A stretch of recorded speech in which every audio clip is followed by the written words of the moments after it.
Instituto de Estudios Históricos Marítimos del Perú, el Instituto Ribagüero, les damos la más cordial bienvenida a esta cita académica denominada El Poder Naval y la Independencia del Perú y América en el contexto de las batallas de Junín y Ayacucho. La conferencia de hoy es una gran oportunidad para que los expertos aquí presentes puedan vertir sus conocimientos en interesantes conferencias que han sido preparadas de forma muy esmerada.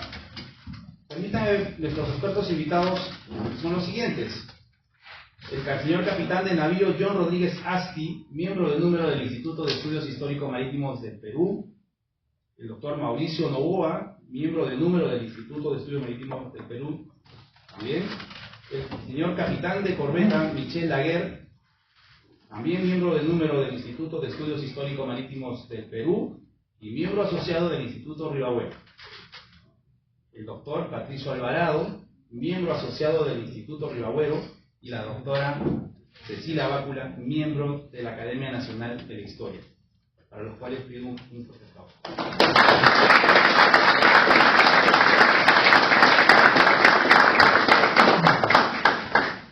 Esta cita académica tiene dos partes: la mesa número 1, la cual tocará el tema de la escuadra peruana, naves y tecnología en tiempos de la independencia, a cargo del capitán de navío John Rodríguez Asti. Y a continuación, el doctor Mauricio Novoa, por la ponencia El Ejército Peruano después de Ayacucho. A continuación tenemos las palabras de bienvenida por parte del señor presidente del Instituto de Estudios Históricos Marítimos del Perú, el señor contaminante Cristóbal Independiente Sosa Reyes.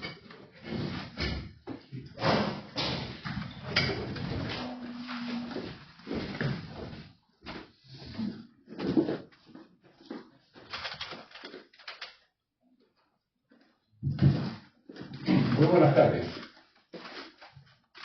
Como esta es una conferencia que va a ser un poquito larga porque son 4 expositores, mis palabras simplemente van a ser de bienvenida a todos ustedes, agradecerles por su presencia y espero que el día de hoy aprendan, como yo voy a aprender muchísimo de lo que pasó hace 200 años y en qué forma nuestra marina, y no solo la marina peruana, sino las marinas latinoamericanas, intervinieron en la defensa de nuestros ejércitos y en la independencia de toda Latinoamérica. Bueno, sin más palabras, dejo la voz. No sé quién va a ser el primero. Sí, bueno.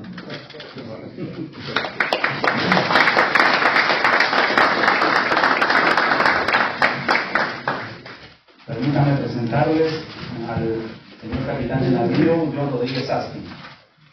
Leeré su hoja de vida. El comandante Rodríguez es bachiller en Ciencias Navales por la Escuela Naval del Perú, bachiller en Humanidades, con mención en Historia por la Pontificia Universidad Católica del Perú, es doctor en Historia, Geografía e Historia del Arte por la Universidad de Murcia, España. Es miembro del número del Instituto de Estudios Históricos Marítimos del Perú, autor de los libros Buques de la Marina de Guerra del Perú desde 1884, el libro Cruceros, las operaciones navales durante el conflicto con el Ecuador de 1941, Buques de la Armada del Perú, la Marina Vela, 1821-1847, entre otros. Ha sido editor de la revista Marina, director y editor de la revista del Museo Naval del Perú, profesor de Historia Marítima y Naval en la Escuela Naval del Perú, en la Escuela Superior de Guerra Naval y en la Escuela de Guerra del Ejército. Actualmente se desempeña como director del Museo Naval del Callao, del Perú. Adelante, comandante, le damos la más cordial bienvenida.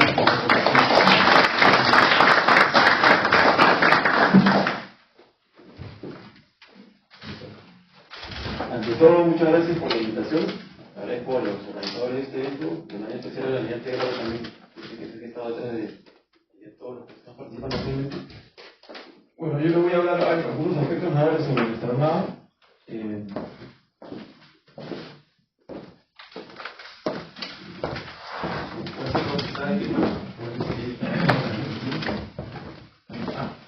pueden bajar un poco mi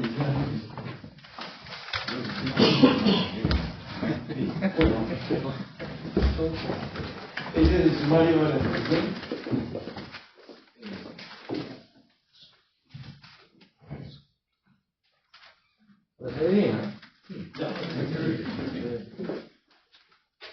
Bueno, como más de uno sabe, estamos acá presentes, antes de la existencia como tal de la institución naval peruana, el 17 de marzo de 1821, los tripulantes del cabilebote Sacramento, que era un cabilebote que transportaba correos de Callao y Panamá, fue capturado por los hermanos Cárcamo, ¿no? Y por lo tanto, debido a que esta nave hizo el pabellón peruano, el pabellón que había sido creado por San Martín, ¿no? Se considera que esta fue la primera nave del Perú independiente. Y por ello también se le considera como la primera nave de la futura escuadra peruana. Luego, una vez declarada la independencia, el 3 de agosto, mediante un decreto protectoral, San Martín va a crear 3 ministerios: el Ministerio de Estado y Relaciones Exteriores, el Ministerio de Guerra Marina y el Ministerio de Hacienda. Luego, la primera organización institucional de la Armada va a ser establecida mediante el también conocido como el Estatuto Provisorio. ¿Cómo me escuchan? Muy bien. Entonces, la creación de la Armada se va a dar sobre la base de la organización virreinal preexistente, y la normatividad de las reglamentaciones van a estar sobre la base de la Ordenanza Naval Española de 1793 y la de 1802, que era para el servicio de la oficialidad naval a bordo de los buques españoles.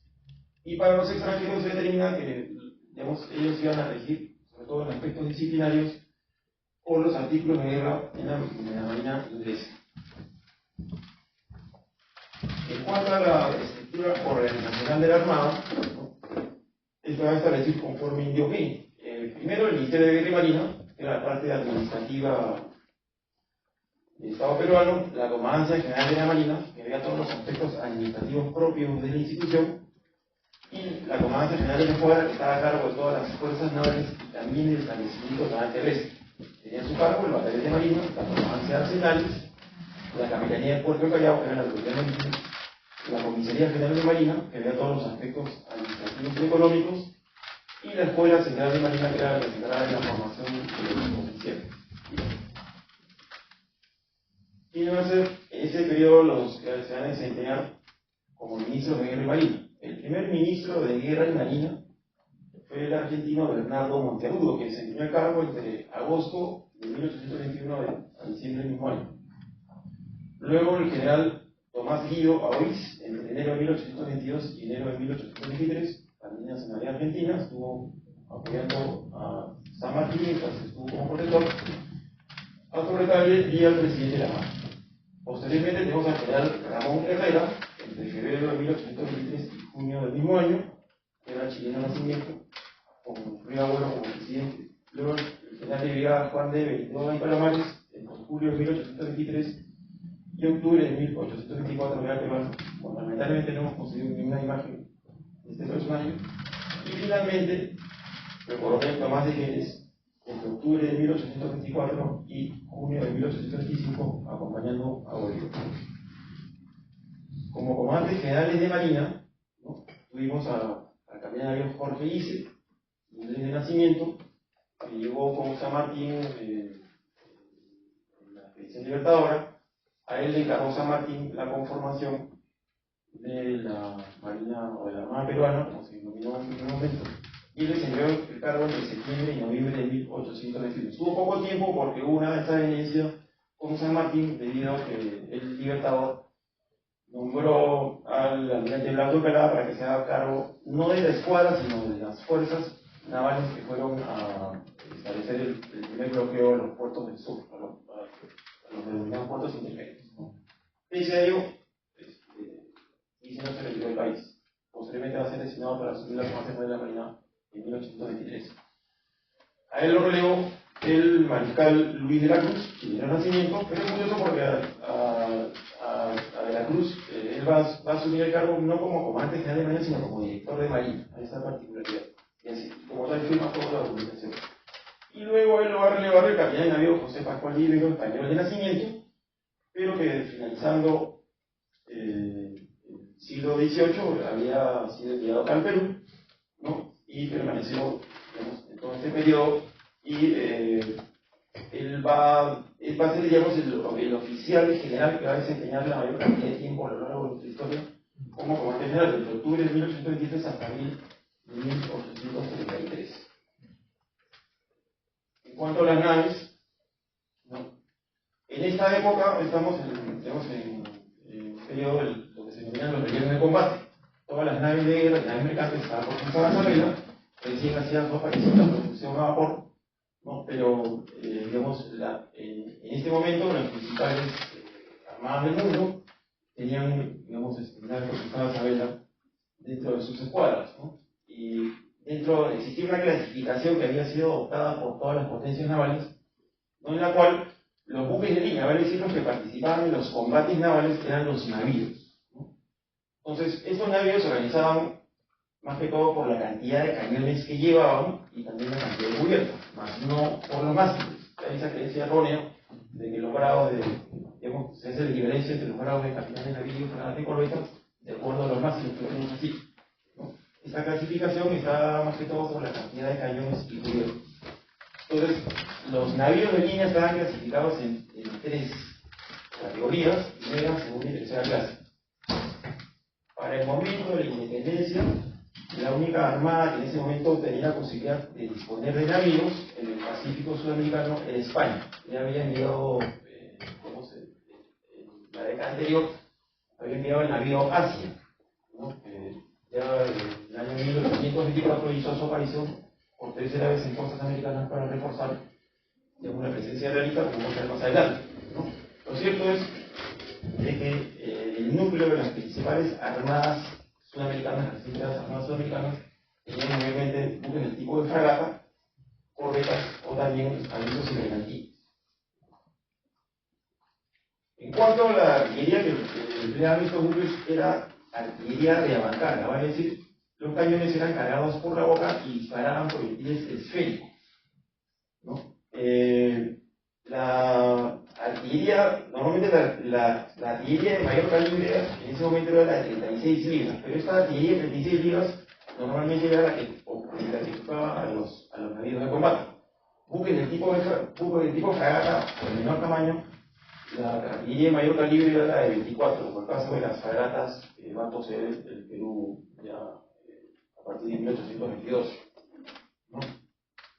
En cuanto al tipo de proyectiles, como ya manifesté, esta artillería va a carga empleada proyectiles esféricos sólidos. Existían también lo que se conocía como las bombas, ¿no? Que eran proyectiles esféricos, huecos que se le cargaban de pólvora, ¿no?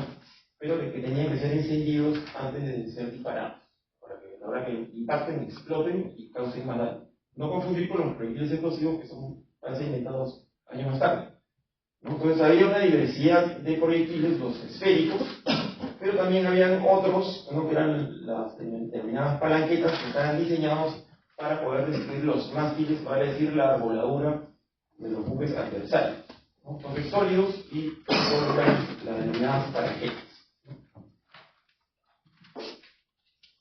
En cuanto al alcance de la artillería de avancarga, tanto la que se emplea a bordo como la que se utilizaba en las fortificaciones para lo que es la defensa de costa, ¿no? Estos cañones normalmente tenían un alcance de hasta más o menos 2000, alcance que iba hasta de 2500 metros o 1700 yardas aproximadamente, ¿no?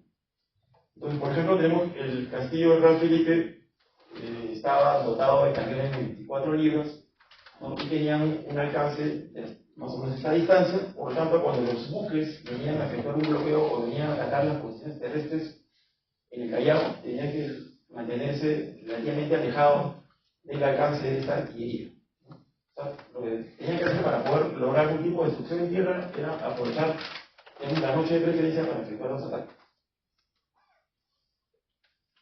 En cuanto a la forma de hacer la guerra naval en la época, ¿no? Ya hemos mencionado que estamos en una época en la cual era el predominio de los buques de guerra a vela. Había buques de tipo de navío, que eran los más importantes, ¿no? Los buques de tipo fragata, las corbetas, los bergantines, las goletas, los paillotes y las cañoneras, ¿no? El resto de buques eran buques mercantes y muchos de ellos, cuando eran construidos, estaban diseñados para poder embarcar artillería, para ser armados en guerra. Luego, en cuanto a las tácticas, las formaciones tácticas que se empleaban en el periodo era la línea de batalla, o también conocida como columna, como formación táctica de comando. Más o menos esto ilustra, la idea era que los buques tenían toda la artillería colocada hacia las bandas, hacia los costados.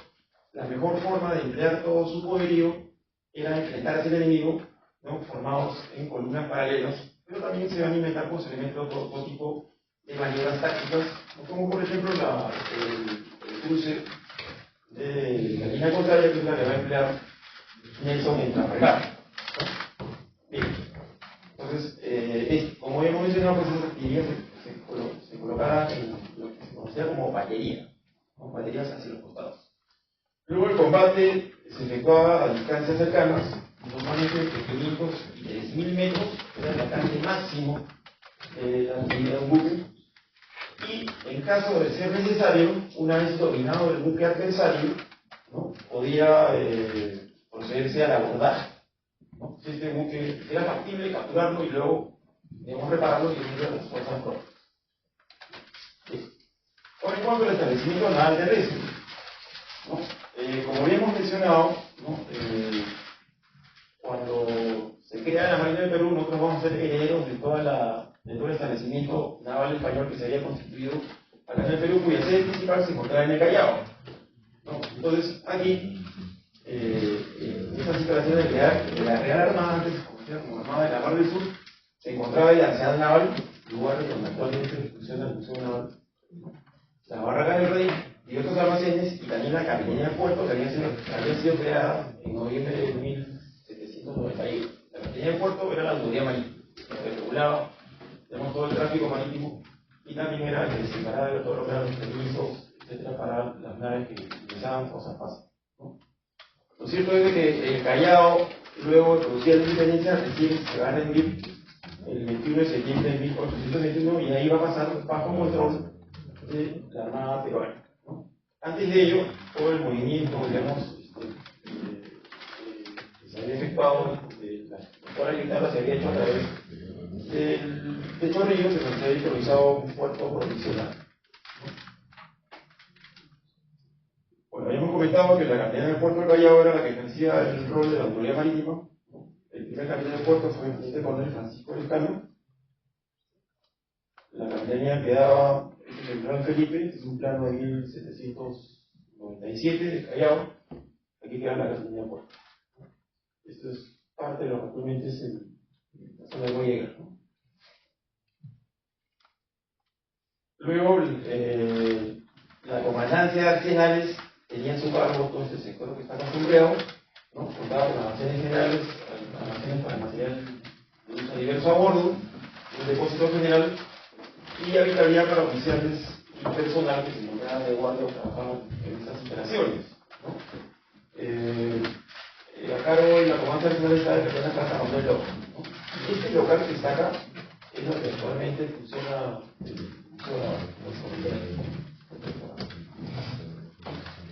Luego la comisaría de marina era la entidad que se encargaba de todo lo que era la administración administrativa y económica de la Comandante de Marina, ¿no?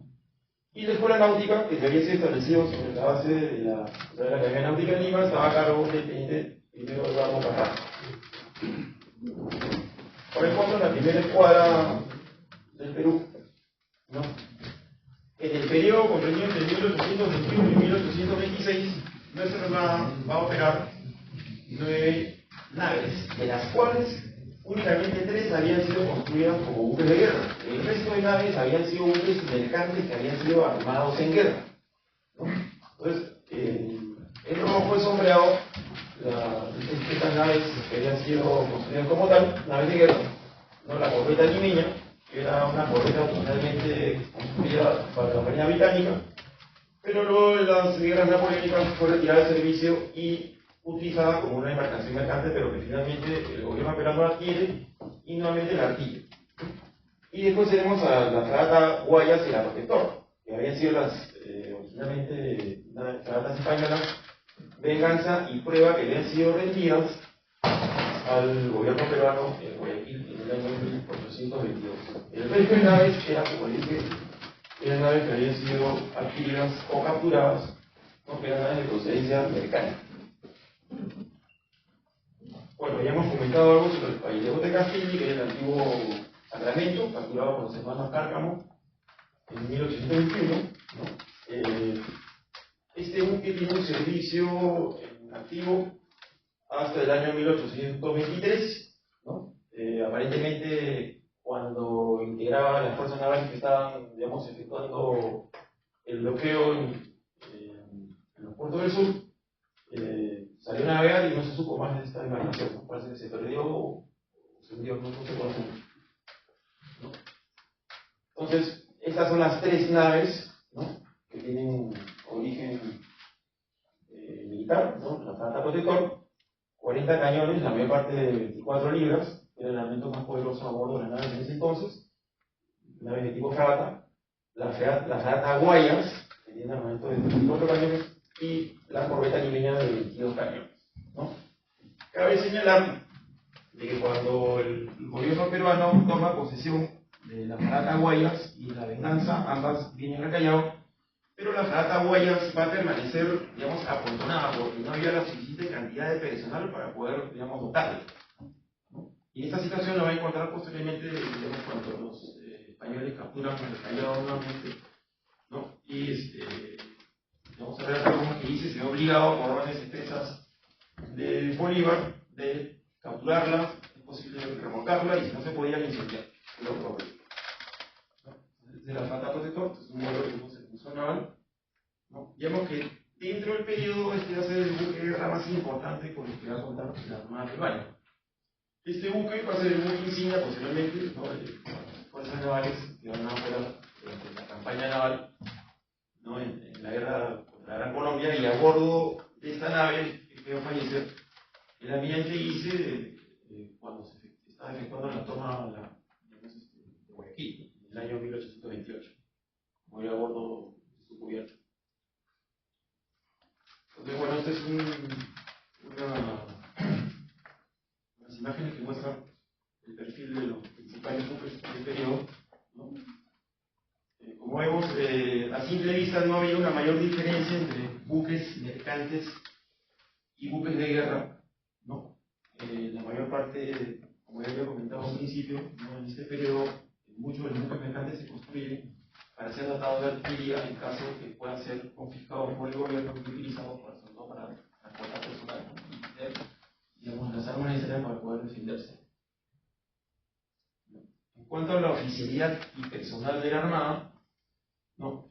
Una de las principales preocupaciones que tuvo San Martín al crear la Marina del Perú no fue poder tener personal para que pudiesen dotar sus unidades, pero se tenía el problema de que no se dispuso en su momento de la cantidad necesaria tanto de oficiales como de personal para poder dotar a toda esta pequeña escuadra, ¿no? Entonces se van a adoptar dos medidas.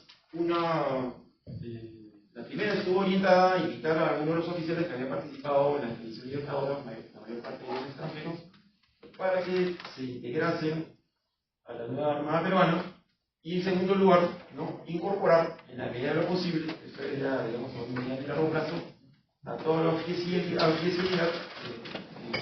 que iba a ir egresando progresivamente de la antigua Academia Náutica de Lima, ¿no?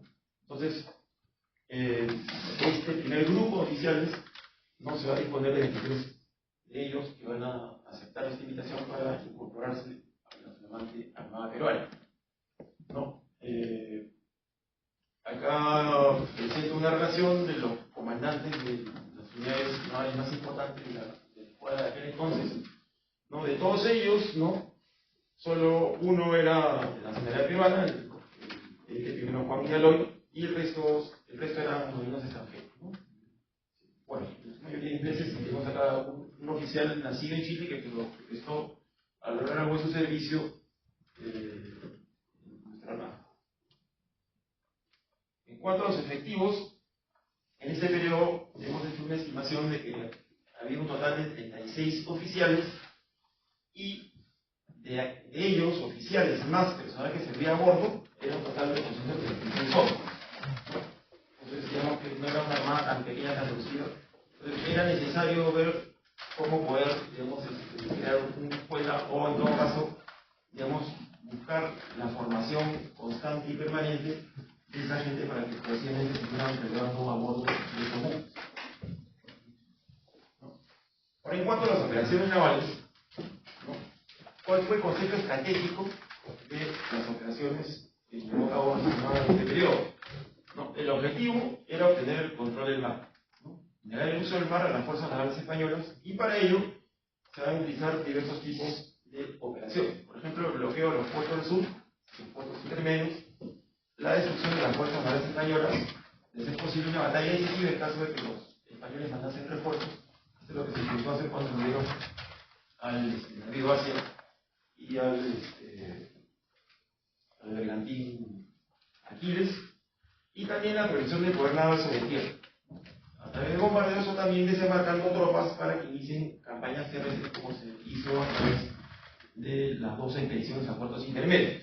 La idea era, por un lado, también impedir el reabastecimiento de las tropas españolas que operaban en el centro-sur, digamos, del Perú. Bueno, digamos, esas son las principales operaciones que se llevan a cabo, el bloqueo de puertos intermedios entre octubre del 21 y septiembre del 22. Van a participar 7 naves de la escuadra peruana, y la idea, como ya dije, era negar el reabastecimiento de las fuerzas españolas. La segunda gran operación fue la primera expedición a puertos intermedios entre septiembre del 22 y febrero del 23, para evitar el poder naval hacia tierra, efectuar el desembarco del ejército del sur, y luego, como esto no fue exitoso, se hizo una segunda expedición, que estuvo a cargo del general Santa Cruz, bajo el mismo concepto. Lamentablemente tampoco se tuvo éxito. Y finalmente, la última operación, que fue el sitio, el bloqueo al puerto del Callao, cuando en febrero de 1824, los españoles recapturaron el Real Felipe, entonces hubo que efectuar una operación para bloquear este puerto, estas fortificaciones, y también impedir el reabastecimiento de las fuerzas españolas que habían capturado este lugar tan importante. Entonces, a lo largo de esta operación, que quizás fue la de mayor duración, ocurrió entre el 5 de febrero de 1824 hasta enero de 1826, vale decir, los españoles permanecieron en el Callao al mando del virrey Rodríguez, pese a que el Perú logró derrotar a ellos en la batalla de Ayacucho. Entonces, ante la captura, Bolívar le va a ordenar al almirante Guise de que recapture los buques que habían caído en manos de los españoles, y ahí entre ellos se encontraba la fragata de Venganza, la Guayas, la ex Venganza. Lamentablemente no hubo la capacidad de poder, capturarla y retirar las remolques, y se tomó la determinación de incendiar. Luego va a haber un intento por parte de los españoles de atacar a la escuadra peruana que había sorteado las cercanías de la isla, empleando lanchas cañoneras para fracasar, pero en el interín uno de los buques peruanos, que era el bergantín Balcarce, parte de su dotación se encontraba impaga. Entonces la marinería británica, que había sido contratada para servir a bordo, se va a sublevar y va a escapar con el buque y se va a dirigir hacia las Islas Filipinas.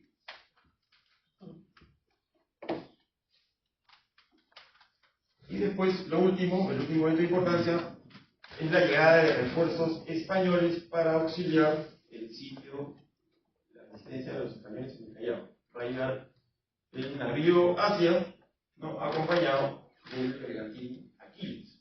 Entonces, estas naves van a llegar al Callao, van a intentar realizar algunas acciones en contra de las escuadras peruanas que se encontraban bloqueando el puerto, y no van a tener éxito. Va a haber un combate posteriormente, va a haber un combate el 17 de octubre de 1824, un combate indeciso, pero posteriormente, ante la derrota definitiva de los españoles en Junín y en Ayacucho, ¿no? Las naves españolas finalmente se van a retirar porque no tenían ningún puerto que pueda reparar y reabastecerse. Es más, el navío Asia va a ser capturado, digamos, cuando esté en Cercanía de Guayaquil por los mexicanos, va a ser incorporado a su armada. Lo cierto es de que en este asedio iba al Callao, ¿no? El caso de las naves patriotas, las naves peruanas, ¿no? Se van a disparar un total de 20.616 proyectiles de grueso calibre, 307 bombas Mortero, ¿no? Y los realistas van a disparar 74.000 proyectiles de cañón obús y mortero.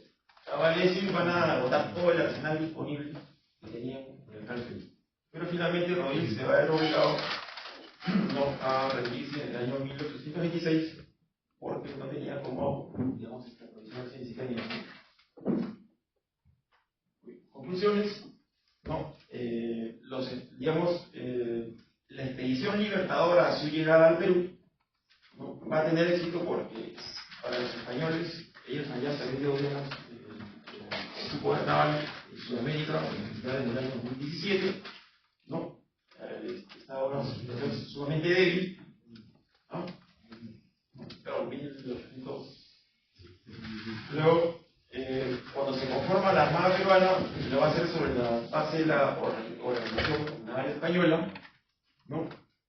Va a haber un aporte importante de la oficialidad extranjera para dotar nuestras naves, ¿no? Y las naves que van a integrar la naciente escuadra peruana van a estar conformadas fundamentalmente por 3 naves, como hemos visto, eran naves construidas como buques de guerra y el resto van a ser naves mercantes que sean armadas externas, ¿no? Lo importante es que esta pequeña organización naval, que es la que da origen a nuestra armada, va a lograr el objetivo de establecer el control del mar y poder apoyar en todas las operaciones terrestres que se van a hacer a lo largo de la campaña por la independencia. Gracias.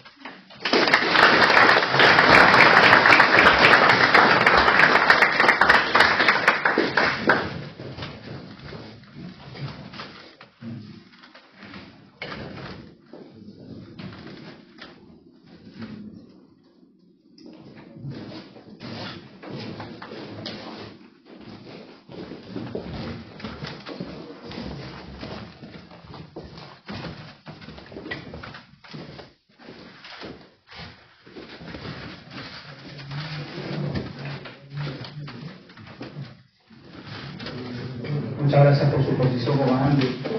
Seguidamente tenemos la exposición El ejército peruano después de Ayacucho, a cargo del doctor Mauricio Novoa. A continuación leeré su hoja de vida. El doctor Novoa es abogado por la Universidad de Lima y PhD por la Universidad de Cambridge en el Reino Unido. Ha sido profesor visitante en la Universidad de Gerona, el Warburg Institute de la Universidad de Londres, así como en la Biblioteca Lilly de la Universidad de Indiana. Sus publicaciones y ediciones incluyen Perú y Gran Bretaña, una historia en común, Bolognesi, en el nudo del imperio, Independencia y democracia en el Perú, Miller, militar, político y peruanista, el diario de Tomás Rocco, entre otros. Adelante, doctor Novoa. Bienvenido.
bodega, ¿no? Gracias. Quiero agradecer muchísimo al Instituto de Historia y Estudios Económicos presidido por el Universidad por esta gentil invitación. La verdad es que me siento muy, a pesar de que, como algunos de ustedes saben, mis antecedentes castrenses son más bien vinculados con el ejército, pero la vida me ha llevado a ser una persona muy unida a la Marina de Guerra del Perú, que es una institución no solamente señera en nuestra vida nacional, sino con la cual no solamente en el sentido de su participación en la defensa del territorio nacional, sino en la configuración del territorio mismo de la República, sería es imposible entender al Perú, a la nación peruana, a lo que significa el Perú de hoy sin una Marina de Guerra. Entonces, la verdad que me siento sumamente honrado por esta invitación. Muchas gracias. Esta tarde yo quisiera plantear cómo el ejército virreinal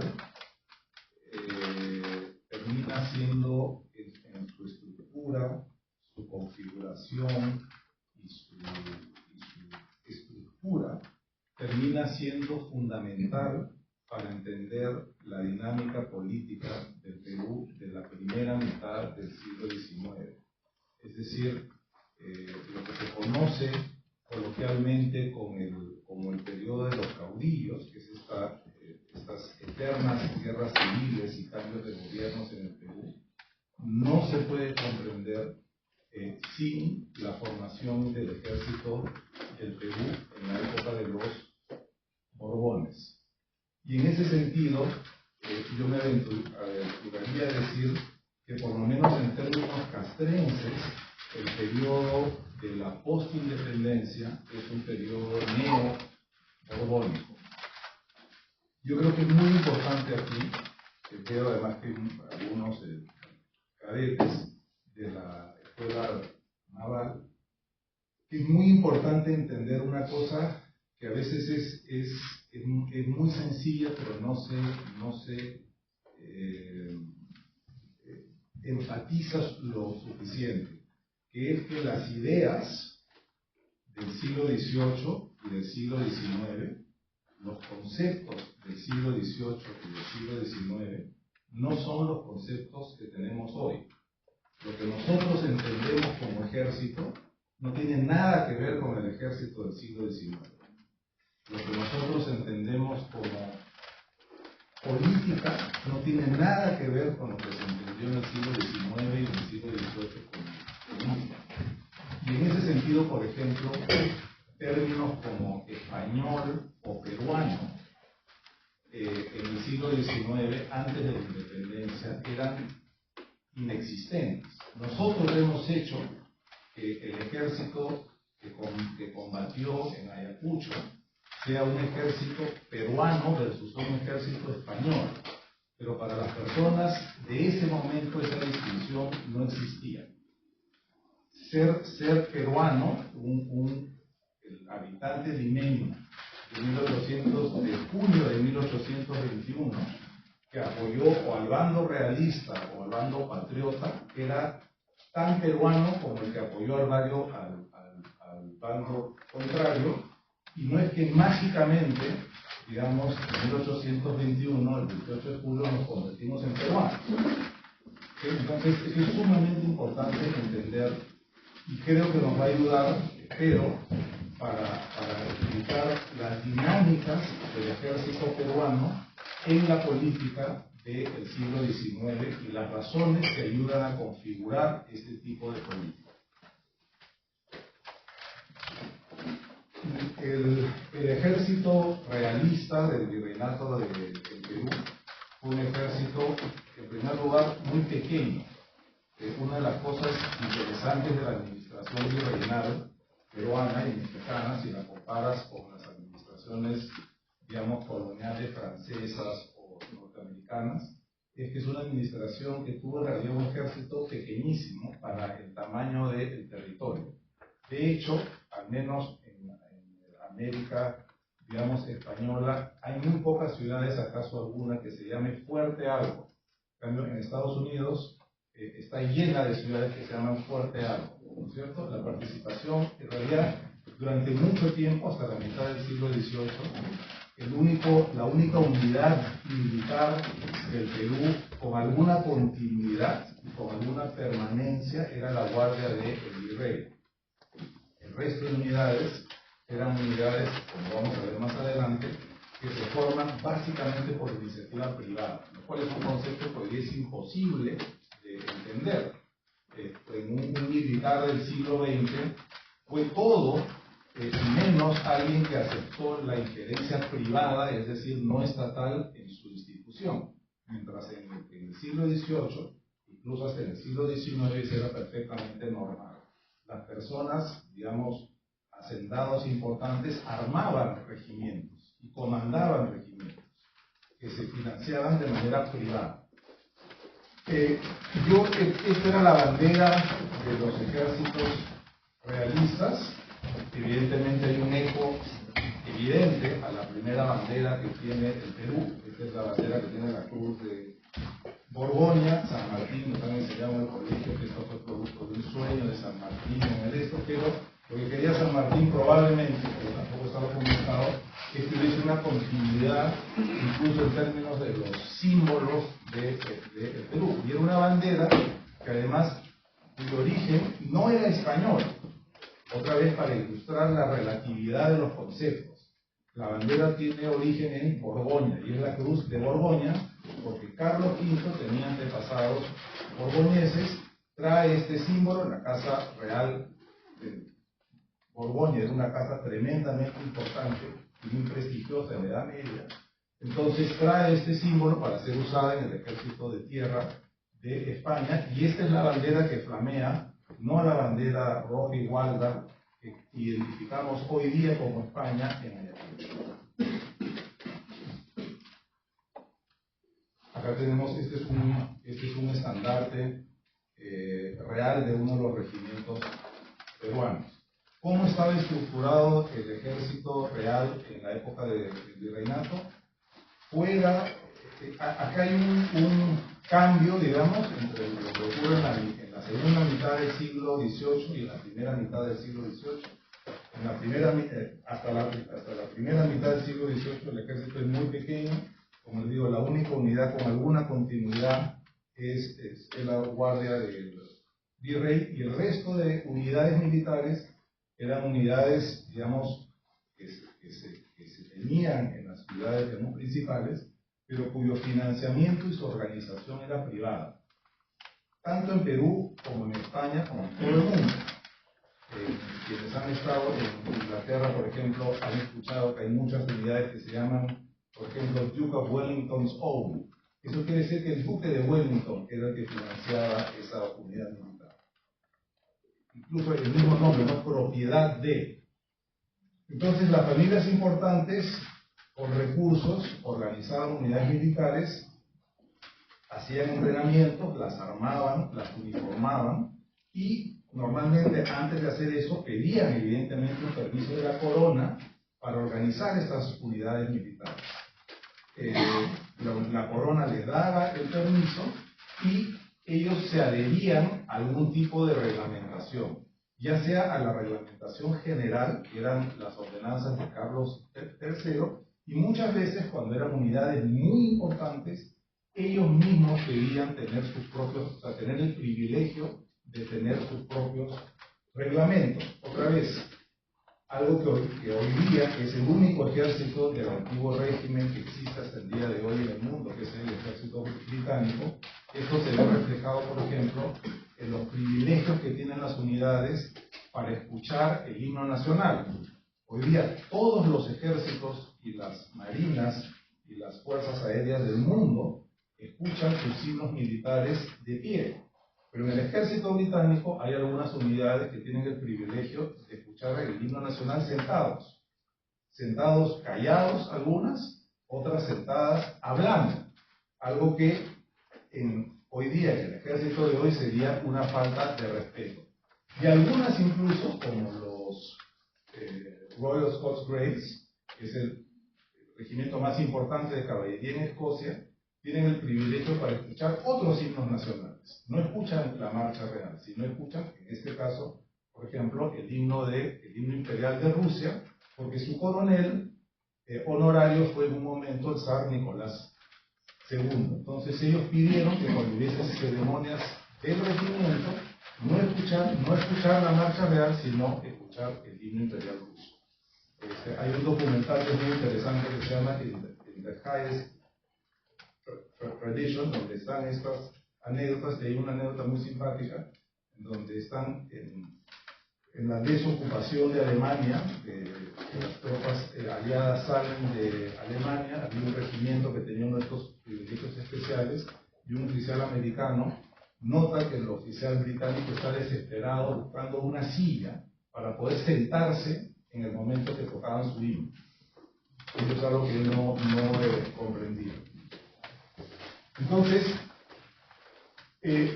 esta misma lógica, no exactamente privilegio sobre el himno, es la misma lógica que hay en el ejército del antiguo rey.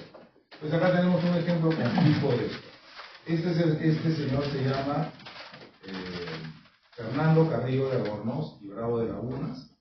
Fue el propietario de la hacienda San José de Chincha, y era el coronel del regimiento de caballería del Valle de Chincha. Este regimiento es un regimiento financiado por él, armado por él, uniformado por él y comandado por él.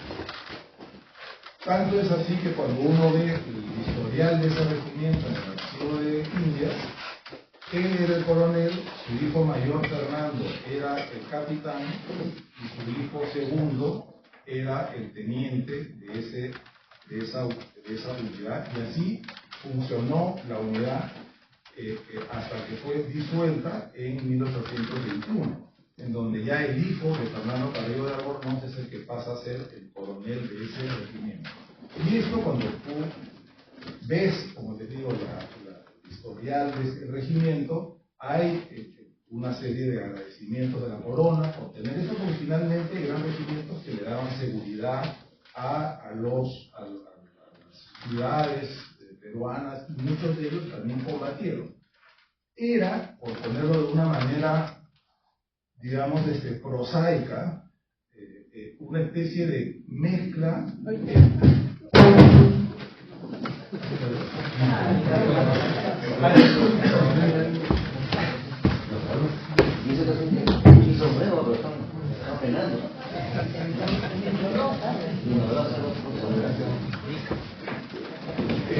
entonces, el nombre que se tenía para estas unidades eran milicias, ¿no es cierto? Es decir, eran civiles que los fines de semana probablemente entrenaban, hacían ejercicios militares, marchaban, la banda tocaba en el pueblo, hacían, digamos, prácticas regulares, pero ninguno era un oficial profesional en el sentido de hoy. Entonces, cuando llega la independencia, la estructura militar del Perú estaba dividido en los regimientos de regulares, es decir, lo más parecido a un regimiento profesional, en donde tenía soldados pagados por la corona y oficiales con algún entrenamiento profesional.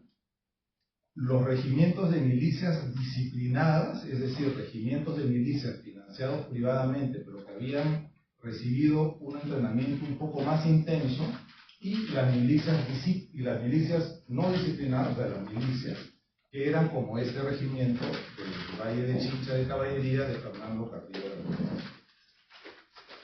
Otro aspecto que es muy, muy importante para entender eso, y aquí tienen otro ejemplo de otro limeño distinguido que también está en uniforme militar, miren que no tiene nada que ver con un uniforme con el otro, pero los dos son parte del Ejército Real del Perú, que es Diego Bravo de Lagunas, Diego Bravo del Rivero, retratado en este caso por Goya, está en un regimiento de caballería de Lima, que era muy prestigioso, un regimiento también vinculado a su familia, no había sido creado por su familia, pero vinculado a su familia, es decir, había ayudas permanentes de la familia para integrar esto. ¿Por qué les paso estas imágenes?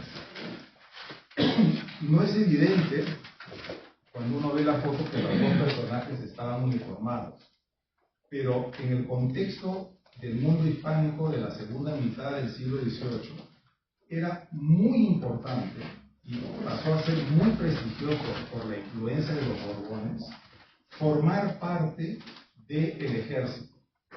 Entonces, y la marina, evidentemente, los comerciantes, los profesionales exitosos, todos querían formar parte de alguna unidad militar, porque es el momento en donde no solamente en España, sino en toda Europa, se alza, se va creando los ejércitos profesionales. Un caso conspicuo de eso, por ejemplo, es, digamos, Prusia. La ascendencia de digamos, Prusia de finales del siglo XVIII y del XIX, y sobre todo la segunda mitad del XIX, crea una sociedad prácticamente militarizada. Todos los estratos de la sociedad estaban de alguna u otra forma en uniforme. Esta idea del prestigio del uniforme es una cosa que empieza a, digamos, ocurrir de manera conspicua desde la segunda mitad del siglo XIX. Y por lo tanto las élites se vuelcan a esto, y al momento de retratarse, que uno quiere lucir de la mejor manera, todas ellas se retratan en uniforme. ¿Y esto por qué? Porque Carlos III, la idea, digamos, de la milicia profesional, del ejército profesional, que se va cristalizando a partir del reinado de Carlos III, no solamente entendió que era muy importante, digamos, profesionalizar el ejército y profesionalizar las Fuerzas Armadas, sino que la vida regimentada era una vida que te hacía mejor ciudadano. Entonces, no solamente hay un aspecto, digamos, militar, porque cuando uno ve lo que aprendían en los regimientos, solamente una parte de lo que aprendían era militar. Aprendían matemáticas, aprendían cosmología, aprendían a bailar, leían a los clásicos. Entonces, hay una idea que la unidad militar es un centro cívico, es una unidad cívica. Y es una unidad al mismo tiempo con una identidad propia. No es una unidad uniformizada, hecho que se ve externamente en la diferencia de uniformes. Otra vez, hoy día es impensable tener ejércitos que no estén uniformados. Otra vez, la única excepción de eso en el mundo todavía es el ejército británico, en donde cada unidad tiene un uniforme diferente. Y se ve sobre todo en los uniformes de gala, que todos son diferentes. Y esto, entonces, este es, digamos, el magma, la estructura, la configuración y la mentalidad del ejército que llega a 1821. Unidades autónomas, unidades autorreguladas, unidades con un fuerte componente privado en su digamos, habituallamiento, y unidades, que es otro aspecto que es fundamentalmente regionales. Uno entiende siempre el mundo anterior a través de lo que hicieron los reformistas. En el caso peruano, ¿qué es lo primero que hace la misión francesa en el Perú? Quitarle los nombres a las unidades y hacer que todo el mundo se integre en una misma unidad, independientemente del lugar de nacimiento. Porque la lógica del antiguo régimen era que cusqueños combatían con cusqueños, arequipeños combatían con arequipeños, iqueños combatían con iqueños. Es una lógica que se da hasta la guerra con Chile. El famoso regimiento Ayacucho de Cáceres o el batallón Ayacucho era básicamente de ayacuchanos. Cuando uno ve las listas de revistas, digamos, de la batalla de Junín, están los artesanos de Tacna. En esa unidad de artesanos de Tacna no había un limeño. En el batallón Arequipa no había moqueguanos. Entonces, y evidentemente en este mundo y en una sociedad jerarquizada había otras cosas. Por ejemplo, hay un regimiento muy lindo que existía en el virreinato peruano, que era, por ejemplo, el batallón de infantería de los incas nobles del Cusco. Entonces la nobleza cusqueña iba a ese regimiento. Si tú eras noble cusqueño, ibas a ese regimiento. Entonces, esto, digamos, hay un primer intento por cambiar esto, y el que trata de cambiar esto, obviamente estoy hablando de términos generales, es el futuro mariscal Miller, que es a quien tiene aquí.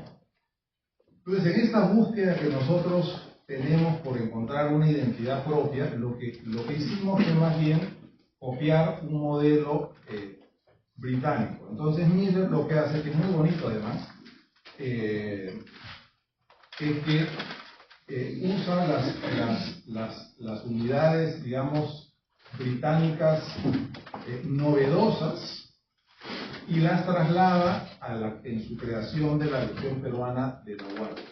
Entonces, ¿qué unidades tenía la Legión Peruana de la Guardia en la concepción de Miller? Y hay muy pocos testimonios gráficos de eso y voy a mostrarlo. Entonces, es un cuadro de Sucre en la batalla de Ayacucho, pero si se fijan, acá, estos eran los granaderos de la Legión Peruana de la Guardia con sus sombreros de oso, igual que los ingleses. Entonces, a él le gustaban los granaderos, entonces nos puso una unidad de granaderos. Y acá están más de cerca, ¿no? Hay una cosa curiosa que felizmente veo que la están ya cambiando en la descripción que hace Miller, que pone que el color de la chaqueta era azul añil.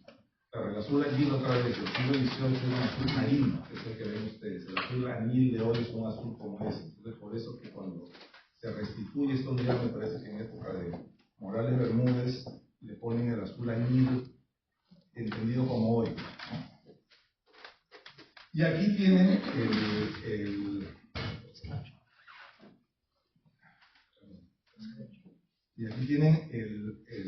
escuadrón de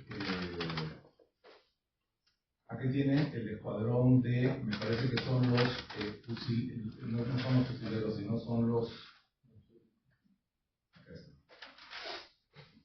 el escuadrón de cazadores, y se ve digamos poco, pero lo notan aquí. Él también hace un escuadrón de fusileros, y el escuadrón de fusileros usaba el color verde que ven ahí no sé si lo ven en el borde, porque los fusileros tenían tradicionalmente el color verde. Por eso que otra vez hay un color que se llama rifle green, que es verde de fusileros. Tengo 2 minutos. Entonces, bueno, el punto es el siguiente, que es lo más importante. ¿Qué pasa? Toda esta estructura del ejército que concibió Miller termina después adquiriendo formas del antiguo régimen. Entonces, ¿qué pasa? Las guerras civiles en el fondo son luchas, digamos, políticas que se hacen a través de unidades militares. La unidad política se vuelve la unidad militar. Y por eso es que lo primero que hacía un caudillo cuando era vencedor era desbaratar las unidades militares que habían peleado contra él. Por eso es que no hay una continuidad en el tiempo de las unidades militares en general en América Latina, porque eran instrumentos políticos. Algo tan importante para nosotros como los húsares de Junín, cuando los partidarios de Santa Cruz, entre ellos Miller, caen, es que se desbarata, se anula la unidad y vuelve a resurgir cuando Gamarra nuevamente toma el poder. Y en el mismo sentido hay muchos testimonios de esto, de pequeños testimonios. Por ejemplo, cuando en las memorias de Echenique dice, y Gamarra en una de los intentos por sacarlo del poder se refugia en el cuartel del batallón Piquiza, que era leal a él. Entonces no hay un ejército unitario, no hay un ejército unitario peleándose entre sí como una guerra civil. Son estas unidades militares que habían adquirido autonomía, que tenían muchas veces reglas propias, inicialmente uniformes propios, lo que funcionan como estas, por ponerlo de alguna manera, unidades militares políticas. Y con esta historia, bueno, esto es el batallón, digamos, Pichincha, que es el cual es comandante uno de los Gutiérrez, que se alía a los otros batallones que eran comandados por los otros hermanos Gutiérrez, y es desde los batallones donde se hace el golpe de Estado de los Gutiérrez. Y en esto, en manera general, solamente voy a cerrar con haciendo un recuento, bueno, esta es la bandera de los libres de Arequipa, que representa eso. Ejemplos de estos hay muchísimos, pero el que más me gusta a mí es el siguiente. Pedro Díez Canseco, que fue 3 veces presidente provisorio de Perú, nace en la vida militar peleando contra Miguel de San Román, apoyando a Orbegoso. Decide cambiarse de bando e irse donde Santa Cruz y Gamarra y pelea contra Orbegoso. Muere Gamarra y se queda con Castilla. Y Castilla, al final de sus días, los elementos castillistas terminan aliándose con San Román. Entonces Pedro Díez Canseco termina siendo presidente provisorio del Perú en la plancha del general San Román, al cual él había combatido inicialmente. Así que bueno, muchísimas gracias.